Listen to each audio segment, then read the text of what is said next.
निर्गुणी भाव आत्मा रूपी दुल्हन परमात्मा रूपी दूल्हे का वर्णन है। दुल्हन कह रही है कैसे? अरे रूस के परैले भोरे भोरवा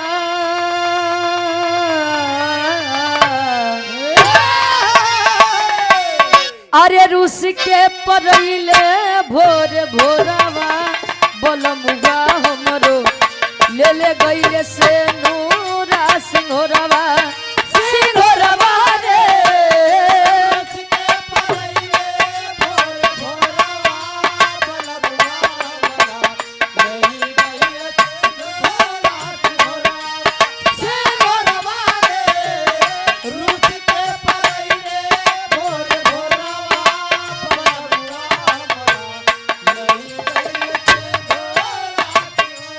कवि का भाव है दिन दोपहरी न अजोरवा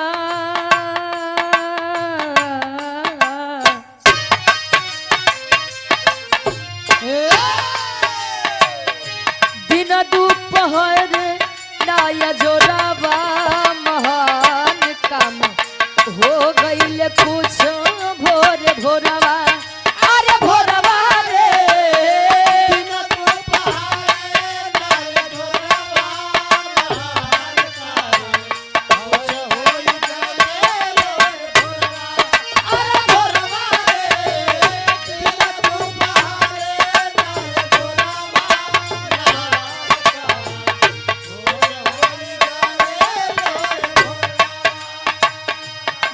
दोपहर नाया जोरवा महान काम कुछ हो गईले भोरे भोरवा न दिन न दोपहर सुबह के समय में का भक्त कवि जी प्रमाण देते हैं अंतर के पहले अंताल में पहुँचे जब तुलसीदास निज ससुररिया पहुँचे जब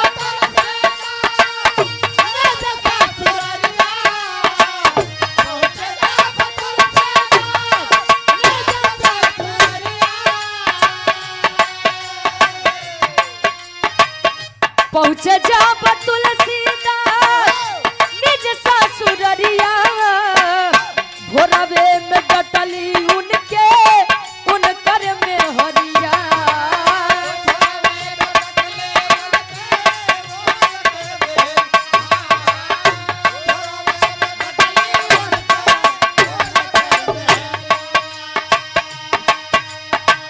टूटी गई वासना की डोरिया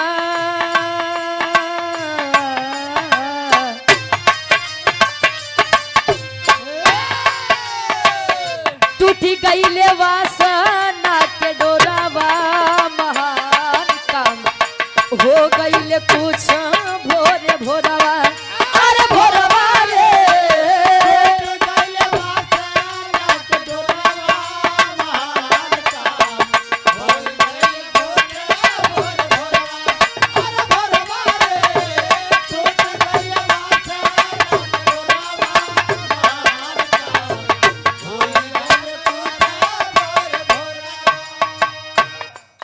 रामायण के रचनाकार श्री रामचरितमानस के रचनाकार तुलसीदास जी पत्नी से इतना प्रेम करते थे कि जब पत्नी मायके गई आधी रात अपनी पत्नी से मिलने के लिए चले गए आंधी और तूफान में। सुबह जब हुई इतनी बाधाओं के बाद बाधाओं का सामना करने के तत्पश्चात जब तुलसीदास अपने पत्नी के पास पहुंचे सुबह यानी ये टाइम भोरारिया के बेला में जब अपनी पत्नी के पास पहुंचा कहें प्यारी जाने मन क्या बात है यार तो तो पूरा सेंटेंस हो या मतलब चेंज हो जाते ए भैया तुलसीदास अपनी पत्नी से प्रेम का जब प्रस्ताव रखते हैं तो तुलसीदास की धर्म पत्नी उनको डांटती हैं पागल हो गए हैं आप? अरे इतना नहीं बर्दाश्त बा। बताओ भाई के कम से कम 2 दिन 4 दिन के हम माइके आ बटी चैन से हम कहीं तराई दे। जब तुलसीदास के धर्म पत्नी ने उन्हें डांटा, उनके मन से ये प्रेम का भूत उतर गया। वाह प्रेम का हाँ हो प्यार का जान गए इनकी केवल ही मतलबी संसार में। वाह और उसी टाइम से उन्होंने सोच लिया कि मन मंदिर ही अब केवल हाँ प्रभु के पीछे जाइए। वाह जा जा अंतरक के दूसरे अंताल में कवि जी लिखते हैं कैसे?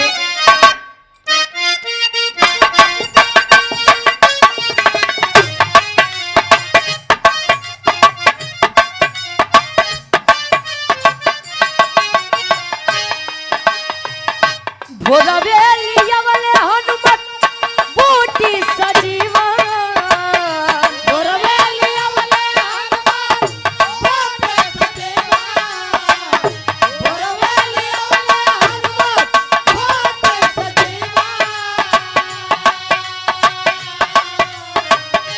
भोरवेलिया वाले हनुमत बूटी सजीवा, भोरवे पताल जाई मरले यही रावण।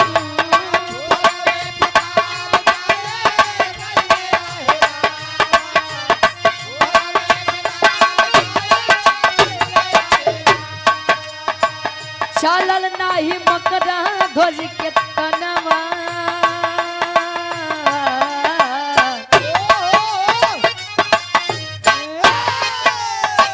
चलल नाही मकरन ध्वज के जोरवा, महान काम हो गईले कुछ भोरे भोरवा। अरे भोरवा रे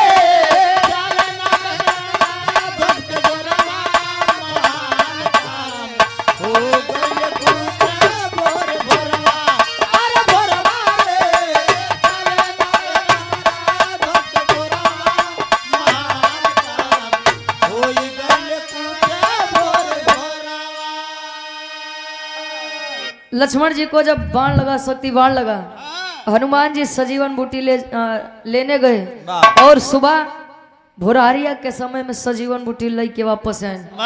उपचार हुआ लक्ष्मण जी का। लक्ष्मण जी राम जी के गोद में सिर रख के लेटे हुए थे जब मूर्छित हुए थे। तो लोग कुछ कहते हैं से भैया बतौबे बहन के कितना तमैल से पैदा हो जाते। देखिए वेद में भेद नहीं, भेद है विद्वानों में। हाँ नवा समय हम रहे ना आप रहे, हाँ जो लिखा गया है। और डॉक्टर B.R. अम्बेडकर साहब जी ने भी कहा है आपको मानना है तो मानिए, नहीं मानना है तो मत मानिए, लेकिन किसी भी धर्म जात देवी देवता का आप अपमान नहीं कर सकते। ए भैया जब प्रभु श्री रामचंद्र जी की गोद में लक्ष्मण जी मूर्छित होकर लेटे थे तो कई लोग ही कहते हैं अगर भगवान रहे तो कहे ना जी आई कहते हैं लोग। लेकिन संकेत रामायण हमें याद देता है कि सदैव दुआ पर ही भरोसा नहीं करना चाहिए, दवा का भी काम करना चाहिए। पता लाग मरीज के जरूरत बा दवाई के, और तू करावत था वो झाई, और जब न सही हुए तो ये कहा भगवान कुछ हो ही नहीं करते।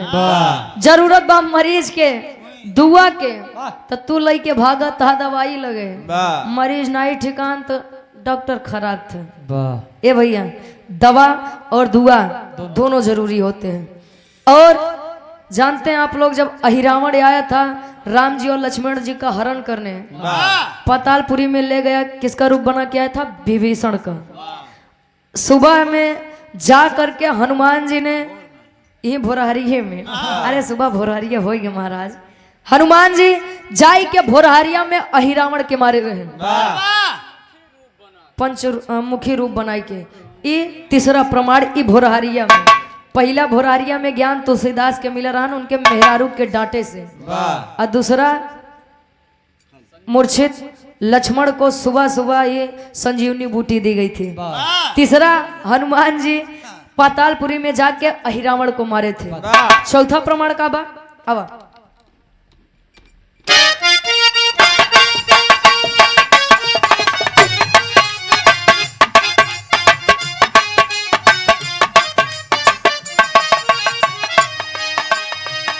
कृष्ण के लेके गईले गोकुला नगरिया,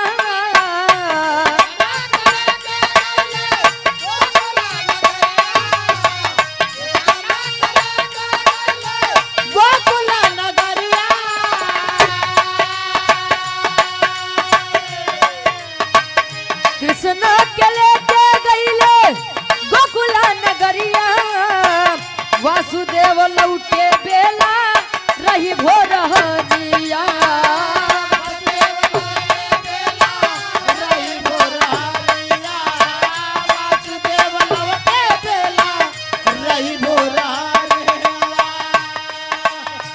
पैरदार सुनले न सोरवा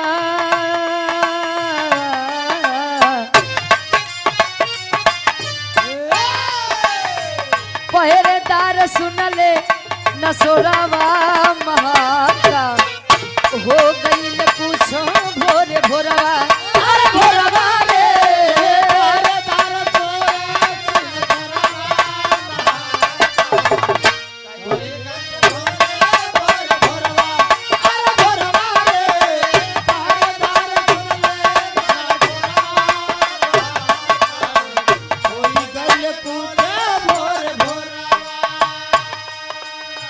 भगवान कन्हैया के बचावे बदे जब वासुदेव जी अरे वाह वासुदेव जी जब गोकुल नगरी में गए भगवान कन्हैया को देने के लिए नंद जी के द्वार पे गए दिए और बेटी को लेकर वापस आए सुपुत्री को लेकर जब वो वापस आए समय भोरे के टाइम रहा वाह बारे भगवान कन्हैया के माया बारे भगवान कन्हैया के लीला वासुदेव चला गए लौट आए लेकिन तब तक पहरेदार अपने नींद से नहीं उठे कबीरदास के रामानंद गुरु जी से सुबह सुबह में ही ज्ञान प्राप्त हुआ था कबीरदास के अपन शरण में रामानंद गुरु जी लिए रहे बाबा और वहां से आप लोग सुनबे भैया कि भैरवी राग सुबह में गाई जाती है बाबा ये भी सही है 4 बजे के बाद 4 से 8 के बीच में और जो पहलवान होते हैं रियाज मारते हैं कब ये भोरहरिये में जाएगी भोरहरिया में बड़ा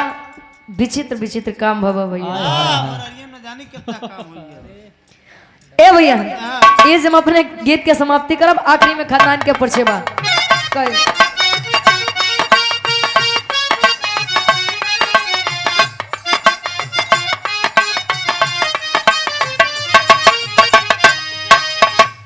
गुरु बिहारी राम लाल हरि साए गुरु बिहारी राम लाल हरि साए गुरु बिहारी राम लाल हरि साए गुरु बिहारी राम लाल हरि साए कभी अमलेंदु जी गीत सजाए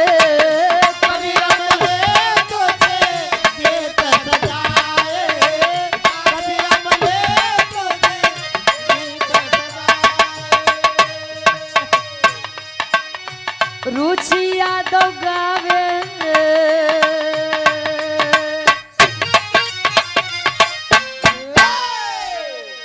अरे रुचि यादव गावे सबके अगवा